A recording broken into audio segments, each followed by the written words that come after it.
मोहतरम नाज़रीन, खुदावंद यसु मसीह के नाम में आपके जिस्म व जान, फ़हम व इदराक की सलामती हो। आज मैं एक बेहद चौंका देने वाला सवाल आपके सामने लेकर आ रहा हूँ।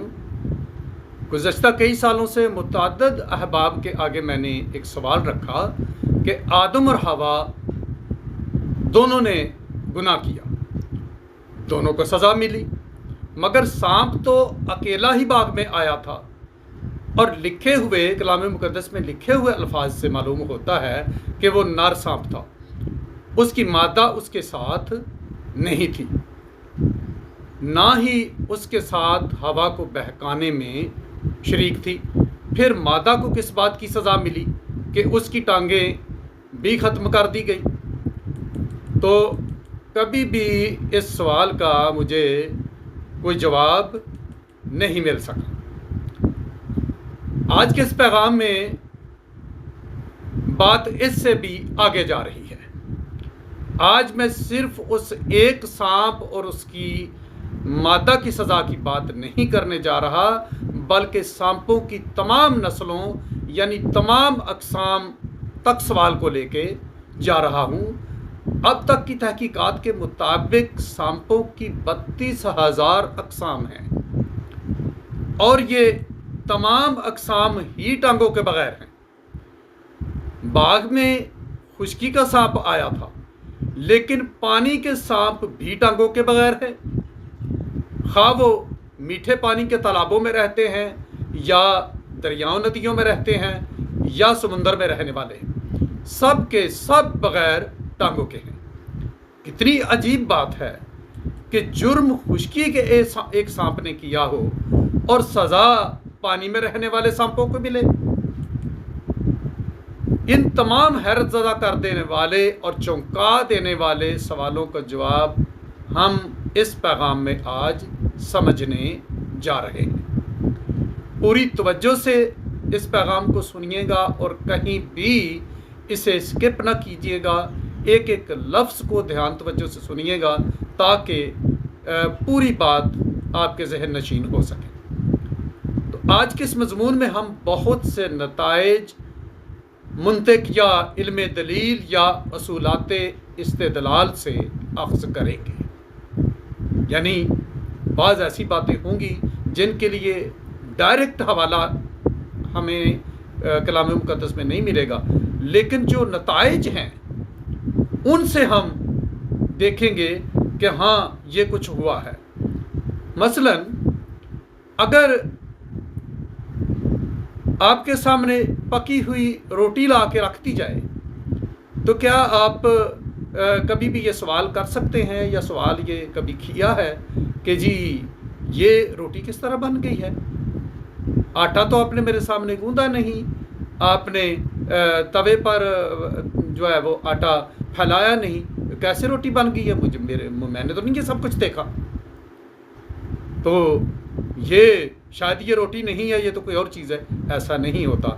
रोटी देखकर ही हम समझ जाते हैं कि इसके पीछे जितने प्रोसेस हैं वो सब गुजर चुके हैं। आटा गूंदा गया था और उसका जो है वो बनाया गया था, वो जो कुछ भी वो गोला बनाया जाता है और उसे तवे पर या तनूर पर उसे चिपकाया गया था, तो तभी रोटी बनी। रोटी से हम उससे पहले होने वाले सारे काम समझ जाते हैं कि कभी गंदम बोई गई थी, वो फिर बड़ी थी, फिर फसल काटी गई थी, तो तब यहाँ रोटी तक बात पहुँची है।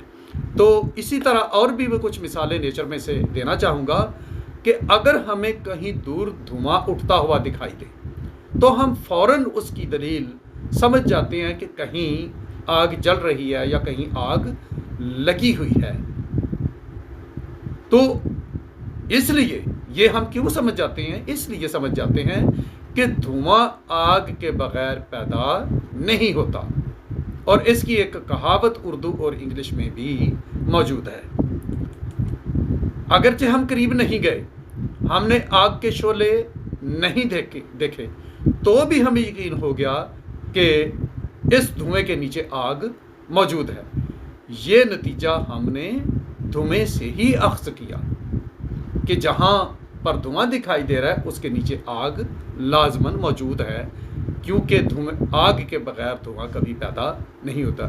اسی طرح کے اخذ کردہ نتیجے کو منطقی نتیجہ یا امکانی نتیجہ کہتے ہیں، یعنی وہ اس کے جتنے امکانات ہوتے ہیں وہ بھی سب ہم سمجھ جاتے ہیں۔ ایک اور مثال، آپ رات کو اپنے کچن میں کسی برتن میں دودھ رکھیں، لیکن صبح اٹھ کر آپ دیکھیں تو وہ سارا دہی بنا ہوا ہو، تو اس کے لیے آپ صرف ایک ہی استدلال سوچیں گے کہ اس دودھ میں چاہے سہون چاہے غلطی سے کسی نے دہی ملا دیا ہے، جس کی وجہ سے یہ سارا دودھ دہی میں بدل گیا، اس لیے کہ دودھ میں دہی شامل کیا جائے تو تبھی وہ سارا دہی بنتا ہے۔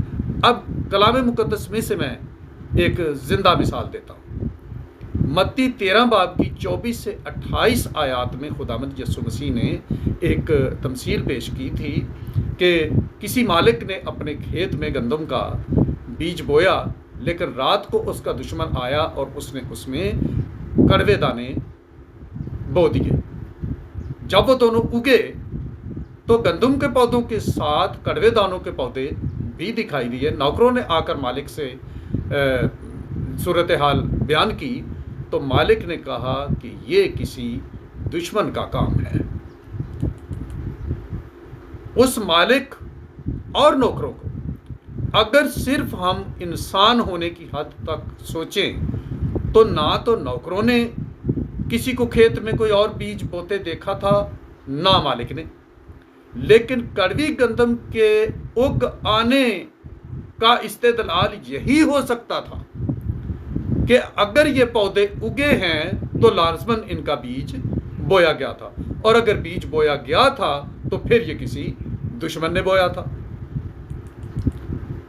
یہی استدلالی طریقہ استعمال کرتے ہوئے ہم معلوم کریں گے کہ اس سانپ کی مادہ یا دیگر سانپوں کو، یعنی سانپوں کی دیگر اقسام کو آخر کس وجہ سے ایک جیسی سزا ملی۔ ایک اور چونکا دینے والا نقطہ بھی یہاں پہ جو ہے منسلک ہوتا ہے کہ کلام مقدس رومیو 8 باب کی 19 سے 21 آیات میں فرماتا ہے، کیونکہ مخلوقات کمال آرزو سے خدا کے بیٹوں کے ظاہر ہونے کی راہ دیکھتی ہے، اس لیے کہ مخلوقات بطالت کے اختیار میں کر دی گئی تھی، نہ اپنی خوشی سے بلکہ اس کے باعث سے جس نے اس کو اس امید پر بطالت کے اختیار میں کر دیا کہ مخلوقات بھی فنا کے قبضے سے چھوٹ کر خدا کے فرزندوں کے جلال کی آزادی میں داخل ہو جائے گی۔ اس حصہ کلام کا تعلق آدم و حوا کے گناہ کرنے کے بعد والے وقت سے ہے، کیونکہ پیدائش 1 باب کی 28 آیت کے مطابق زمین کی تمام مخلوقات کو انسان کی حکمرانی میں دیا گیا تھا۔ گرائی ہوئی مخلوقات پر شیطان کی حکمرانی تھی۔ شیطان کا زمین کی مخلوقات پر یا کسی بھی مخلوق پر کوئی اختیار نہیں تھا، وہ آدم کے اختیار میں تھی اور آدم کے تھرو وہ خدا کے اختیار میں تھی۔ اگر یعنی شیطان ان میں سے کسی کو اپنے ساتھ ملا سکتا تھا تو صرف ورغلا کا، یا اگر وہ کسی کو اپنے زیر نگیں لانا چاہتا تو صرف اسے کسی جھوٹ کا جھانسا دے کر یا اسے گمراہ کر کے ہی ایسا کر سکتا تھا۔ اس نے ہوا پر یہ دوسرا طریقہ استعمال کیا، یعنی گمراہ کرنے والا، یعنی اس کے ساتھ ایک بہت بڑا جھوٹ بولا کہ تم نہیں مرو گے، اور یوں اسے اس راہ سے جس پر خدا نے ان کو گامزن کیا تھا بھٹکا دیا۔ لیکن ہوا کے پاس شیطان خود تو نہیں آیا، اس نے سانپ کو اپنا نمائندہ بنا کر ہوا کی طرف بھیجا۔ تو پھر یہاں منطقی نتیجہ یہ ہے کہ ہوا پر کام کرنے سے پہلے شیطان نے سانپ پر کام کیا۔ پہلے اس نے سانپ کو कोई झूठा सब्ज बाग दिखा कर वरगलाया, तभी वो शैतान की नुमाइंदगी करने पर रजामंद हुआ। अगर शैतान रूह की सूरत में सांप के अंदर होकर आया तो ये भी उसी सूरत मुमकिन था जब सांप का नाता खुदा से टूट चुका होता और खुदा उसकी हिफाजत से पीछे हट चुका होता। यहीं पर सारा भेद है। जब पैदाइश एक बाप के बयान के मुताबिक तमाम ज़मीनी मखलूक़ात आदम की हुक्मरानी में दी गई थी, तो सांप के हैसियत में हवा को मशवरा देने आ गया था। वो क्यों कर ये तासुर दे रहा था कि वो खुदा के मंसूबों को आदम और हवा से ज़्यादा बेहतर जानता है। वो खुद को आदम और हवा से सुपीरियर बनाकर पेश कर रहा था। वो अब खुद को आदम और हवा का मातहत नहीं समझ रहा था। पिछले नुक्ते की तरफ वापस आते हैं कि तमाम ज़मीनी मखलूक़ात तो आदम और हवा के इख्तियार में दी गई थी, लेकिन सांप पर इब्लीस को इख्तियार हासिल हो गया। कैसे जी? जैसा कि मैंने पहले अर्ज़ किया, ये एक ही सूरत में मुमकिन था कि शैतान किसी ज़मीनी मखलूक पर किस तरह इख्तियार हासिल कर सकता था। इस तरह कि अगर वो उसे अपने साथ खड़ा होने के लिए रजामंद कर लेता, तो जो जानदार शैतान के साथ खड़ा होने पर राज़ी होता, खुदा उससे नाराज़ होकर उसकी हिफाजत से पीछे हट जाता। सांप के साथ यही हुआ। तो चूंकि सांप शैतान की नुमाइंदगी कर रहा था, जब वो हवा को वरगलाने आया, बल्कि मुकाशफा 12 बाब की 9 आयत के मुताबिक ये पुराना सांप इब्लीस और शैतान है। यानी वो सांप उस वक्त महज एक जानवर न था, बल्कि इब्लीस की रूह उसके अंदर थी। यहाँ साबित हो गया। ऊपर मैंने मकान की बात की थी, यहाँ बात साबित हो गई। अगर शैतान ने उस वक्त के सांप जैसा रूप बनाया होता या अपनाया होता, तो सांप या दीगर जो सांपों की अकसाम थी वो बेकसूर होती, खुदा उनको कभी सज़ा ना देता। अगर सांप को सज़ा दी है तो साफ मतलब है कि सांप ने जुर्म किया था। सांप शैतान के साथ खड़ा होने के लिए राज़ी हो चुका था, तब ही शैतान को ये इख्तियार हासिल हुआ कि सांप के अंदर दाखिल होकर हवा को गुमराह करने की कोशिश करे। ये मंतकी नतीजा है। जब खुदा ने तीनों मुजरिमों की अदालत की तो सबसे पहले आदम को मुखातिब किया। आदम ने इल्ज़ाम हवा पर लगाया कि उसने मुझे कहा तो मैंने वो फल खाया। इस जवाब पर खुदा ने आदम को उसकी सज़ा बता दी। जब खुदा ने हवा से पूछा कि तूने ऐसा क्यों किया, तो हवा ने इल्ज़ाम सांप पर लगाया कि सांप ने मुझे बहकाया तो मैंने वो फल खाया। हवा के जवाब पर खुदा ने हवा को उसकी सज़ा बता दी। लेकिन जब खुदा ने सांप को सज़ा सुनाई तो उससे कोई सवाल नहीं किया, ना ही सांप ने अपने जुर्म का कोई उज़र खुदा के आगे पेश किया। जिसका मंतकी मतलब ये है कि सांप पहले ही खुदा का मुजरिम हो चुका था। वो खुदा से पहले ही बागी हो चुका था। उसे ना अब खुदा की कोई परवाह थी, ना अपने किसी अंजाम की। बिल्कुल यही सूरत हाल खुद इब्लीस की है।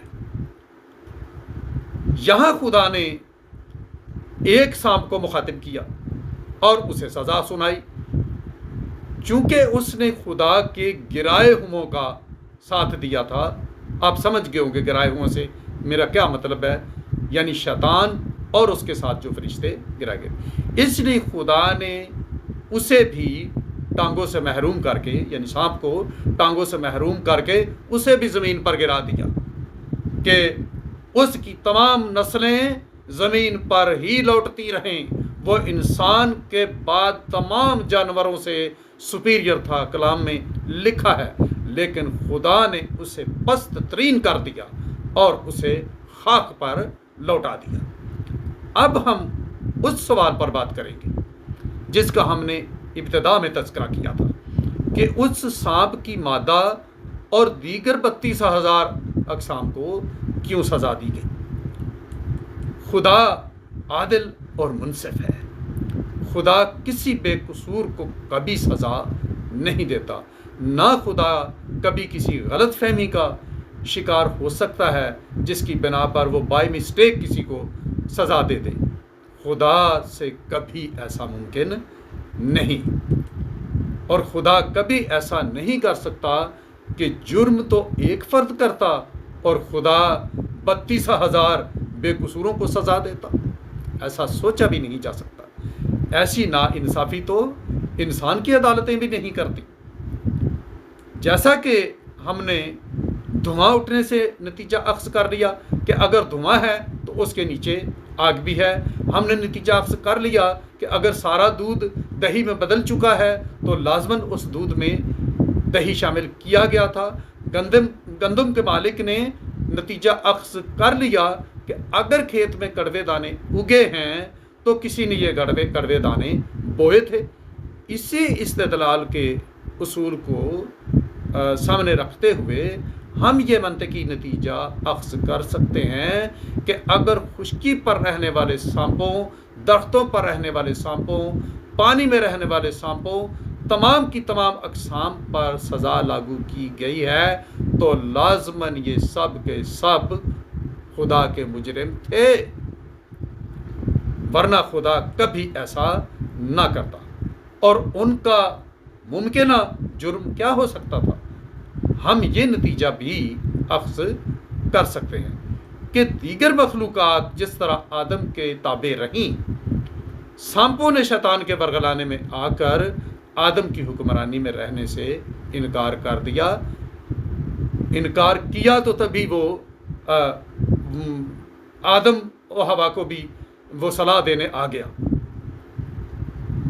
اور اگر انہوں نے آدم کی حکمرانی میں رہنے سے انکار کیا تو وہ خدا کے حکم سے بھی باغی ہوئے، کیونکہ آدم کو ان پر حکمران خدا نے ہی مقرر کیا تھا۔ غالباً شیطان نے ان کو تمام زمینی جانداروں کی سربراہی دینے کا وعدہ کیا ہوگا، سانپوں کو۔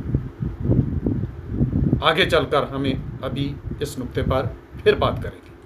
اسی طرح مکاشفہ 12 باب 9 آیت کے مطابق شیطان تمام جہان کا گمراہ کرنے والا ہے۔ پہلے اس نے سانپوں کو گمراہ کیا، پھر انسانوں کو۔ اب یہاں کسی کے ذہن میں سوال پیدا ہو سکتا ہے کہ خدا نے تو ایک سانپ سے کہا تھا کہ تو پیٹ کے بل چلے گا، باقیوں کو تو نہیں کہا تھا۔ تو اب یہاں پھر میں یہی کہوں گا کہ جو منطق یا استدلال ہم پہلے استعمال کرتے آ رہے ہیں اسی سے ہم سمجھیں گے کہ خدا اس ایک سے نہیں بلکہ تمام سانپوں سے مخاطب تھا۔ اس کی عملی صورت میں کلام مقدس میں سے دکھاتا ہوں۔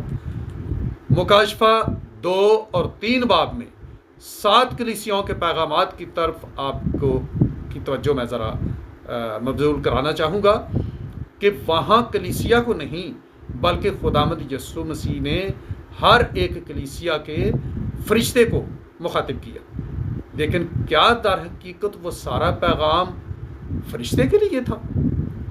کیا خداوند فرشتے کو کہہ رہے تھے کہ توبہ کر، تو نے اپنی پہلی سی محبت چھوڑ دی؟ کیا فرشتے نے محبت چھوڑ دی تھی؟ اگر فرشتے نے محبت چھوڑ دی ہوتی تو وہ فرشتہ کس بات کا رہ جاتا؟ کیا خداوند فرشتے کو کہہ رہے تھے کہ تو زندہ کہلاتا ہے اور ہے مردہ؟ میرے محترم، خداوند نے مخاطب فرشتے کو کیا لیکن پیغام پوری کلیسیا کے لیے تھا۔ بائبل مقدس میں بہت دفعہ خدا نے صیغۂ واحد میں کلام کیا لیکن وہ پیغام کسی پوری قوم کے لیے تھا۔ بالکل اسی طرح خدا نے اس وقت ایک سانپ کو مخاطب کیا لیکن سزا کا حکم तमाम अक़साम के सांपों के लिए था, सांप की तमाम अक़साम के लिए जो अब तक दरियाफ्त हुई हैं, उन सब में हमें ये बात नज़र आती है। तमाम अक़साम मुजरिम थी, तो खुदा ने तमाम अक़साम को सज़ा दी, वरना वो ऐसा कभी ना करता अगर उनका कोई जुर्म ना होता। अब हम ज़रा समझेंगे कि कलाम मुक़द्दस में सांपों की कुछ तशबीही औलाद या फ़र्जंद भी बयान किए गए हैं। जिस तरह सांपों ने खुदा के कलाम, अहकाम और मुकर्रर करदा कवानीन की परवाह ना की, उसी तरह जो लोग खुदा के अहकाम और मुकर्ररा कवानीन की परवाह नहीं करते, कलाम खुदा उनको सांप के फर्जंद करार देता है। पैदाइश की किताब 4 बाब की 7 आयत में खुदामन ने कायन को ख़बरदार किया कि गुनाह तुझे दबोचना चाहता है, तू उस पर गालिब आ, लेकिन उसने ऐसा ना किया।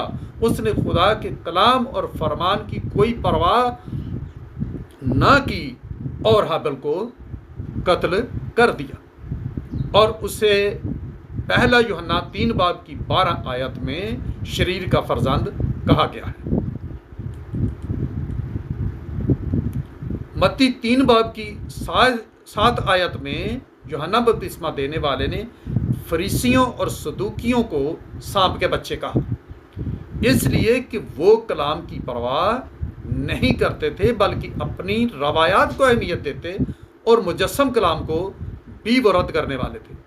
जिस तरह सांपों ने खुदा के कलाम और कवानीन की परवाह ना की और शैतान की बातों को अहमियत दी, उसी तरह का तर्ज अमल दिखाने वाले इंसान आज भी खुदा को सांप के फर्जंद ही दिखाई देते हैं, जो खुदा के कलाम की परवाह नहीं करते और अपनी अगराज की पैरवी करते हैं। पहला यूहन्ना 3 बाब की 7 से 10 आयत में कलाम बयान करता है, ऐ बच्चों, किसी के फरेब में ना आना। जो रास्तबाजी के काम करता है वही उसकी तरह रास्तबाज है। जो शख्स गुनाह करता है वो इबलीस से है, क्योंकि इबलीस शुरू ही से गुनाह करता रहा है। खुदा का बेटा इसीलिए जाहिर हुआ था कि इबलीस के कामों को मिटाए। जो कि खुदा से पैदा हुआ है वो गुनाह नहीं करता, क्योंकि उसका तुख्म उसमें बना रहता है, बल्कि वो गुनाह कर ही नहीं सकता, क्योंकि खुदा से पैदा हुआ है। इसी से खुदा के फर्जंद और इबलीस के फर्जंद जाहिर होते हैं। जो कोई रास्तबाजी के काम नहीं करता वो खुदा से नहीं। तो इस हिस्से कलाम से वाज़ेह हुआ कि रास्तबाजी के काम करने वाले खुदा के फर्जंद और गुनाह में ज़िंदगी गुजारने वाले इबलीस के फर्जंद हैं। मेरे एक बहुत ही मोहतरम दोस्त और भाई और खुदा के एक बेहतरीन खादिम और मेरे चैनल के बड़े regular viewer pastor Anthony Franklin Sahib हैं। अगले रोज़ उनसे फ़ोन पर बात हो रही थी, उनके अल्फाज मेरे दिल को छू गए। फरमा रहे थे कि कायनात में 2 ख़ानदान हैं, एक खुदा का ख़ानदान, दूसरा इबलीस का ख़ानदान। तो यहाँ जब हमें 2 तरह के फर्जाद नज़र आ रहे हैं, तो ये बयान ये हिस्सा कलाम इसी बात की तस्दीक करता है। जैसा कि मैंने पहले कहा कि इबलीस ने सांपों को इंसान की निस्बत कुछ बड़ा देने का वादा किया होगा, और हम देखते हैं कि दुनिया में सबसे पहला शहर कायन ने बनाया, जिसका नाम उसने हनूक रखा। जिन फरीसियों और सदूकियों को यूहन्ना अस्तबागी ने सांप के बच्चे कहा, उनके पास बड़े बड़े तालीमी और मजहबी ओहदे और हुकूमती और सियासी कुव्वतों के साथ उनके रवाबत थी। दुनिया की इब्तदाई बड़ी ताकतें जैसे बाबल और मिस्र शैतान परस्त लोगों की सल्तनतें थीं। तूफ़ान नूह से पहले सबसे पहला शहर कायन ने तामीर किया, और तूफ़ान के बाद सबसे पहला شہر یعنی بابل نمرود نے بنایا، جس نے خدا کی پیروی سے انکار کیا بلکہ خدا کے مد مقابل کھڑا ہوا۔ تو اب ہم دیکھتے ہیں کہ اگر شیطان نے سانپوں سے ان کو کچھ دینے کا وعدہ کیا تھا تو اس نے پھر ان کو کیا دیا یا اپنا وہ وعدہ کیسے نبھایا۔ شیطان نے سانپوں سے کیا ہوا وعدہ میں کہنا چاہوں گا کہ پورا کیا۔ دنیا کے تمام بڑے کام سانپ کے فرزندوں کے پاس ہی ہیں، یا میں خصلت کے حساب سے کہہ رہا ہوں، ہیں تو انسان، لیکن جس طرح یوحنا بپتسمہ دینے والے نے اور خداوند یسوع مسیح نے بھی سانپ کے فرزند انسانوں کو کہا تو وہ خصلت کی بنا پہ کہا۔ سانپ کی خصلت جھوٹ اور چالاکی تھی، تو دنیا کی سربراہی سانپ کے ایسے ہی فرزندوں کے پاس ہے جن میں یہ خصلتیں موجود ہیں۔ مکاشفہ 13 باب میں اس پرانے سانپ یعنی ابلیس نے اپنا اختیار اور اپنا بادشاہی تخت سمندر میں سے نکلنے والے حیوان کو دے دیا تاکہ وہ دنیا میں شیطان کی بادشاہی کو ترقی دے اور ابلیس کا بول بالا کرے۔ سانپ کے یا شیطان کے یہ فرزند خود کو اعلیٰ و برتر خیال کرتے ہیں، لیکن انہیں نہیں معلوم کہ وہ خدا اور اس کے برگزیدوں کی نگاہ میں پست ترین اور بدقسمت ترین لوگ ہیں، جو ہمیشہ کی آگ کا ایندھن ہوں گے اور ان کے لیے معافی کی بھی کوئی گنجائش نہیں ہوگی۔ ان کے پاس زمینی اختیارات اور دولت ضرور ہے، لیکن وہ آسمانی اختیار اور جلال سے محروم ہیں۔ خدا انہیں خاک میں لوٹا رہا ہے، جبکہ خدا کے فرزند آسمانی برکتوں کی لذتوں سے لطف اندوز ہو رہے ہیں اور ہوتے رہیں گے۔ اب اس پیغام سے ایک عظیم سبق ملتا ہے، جو کوئی بھی خدا کے احکام اور ترتیب سے روگردانی کرتا ہے اسی طرح گرایا اور زمین پر لوٹایا جاتا ہے۔ دانیل 4 باب میں واقعہ درج ہے کہ نبوکدنضر بادشاہ نے اپنے دل میں تکبر کیا کہ یہ ساری سلطنت میں نے اپنے زور بازو سے حاصل کی ہے اور میں بہت بڑا آدمی ہوں۔ خداوند خدا نے اسے 7 سال کے لیے یہ سزا دی کہ اسے انسان سے ایک جنگلی حیوان بنا دیا اور حکم جاری کیا کہ تو جانوروں کی طرح گھاس کھائے گا، جنگلی جانوروں کے ساتھ تیرا رہن سہن ہوگا اور تو زمین پر سوئے گا جب تک تجھ پر 7 دور نہ گزر جائیں۔ اور ایسا ہی ہوا۔ 7 سال بعد جب اسے احساس ہوا کہ میں تو انسان تھا، میں تو بابل کا بادشاہ تھا، اور اب میں کیا ہوں، پھر اس نے خدا کی تعظیم کی اور خدا نے اسے پھر سے انسان بنا دیا اور پھر سے اسے اس کے تخت پر پہنچا دیا۔ ہم تمام انسان اپنے مقام سے گرے ہوئے ہیں۔ ہمارا مقام باغ عدن اور ہمیشہ کی زندگی کی حالت تھی۔ ہمیں احساس کرنا ہوگا کہ ہمیں خدا کی تابعداری اور فرما برداری کو پوری طرح اختیار کرنا ہے تاکہ ہم اپنے مقام کو دوبارہ حاصل کر سکیں، ہم دوبارہ اپنے اس مقام پر بحال کیے جائیں۔ خداوند آپ کے ذہن و ضمیر، فہم و ادراک کو روشن کرے اور آج کا پیغام آپ کے لیے بے حد ترقی و سربلندی کا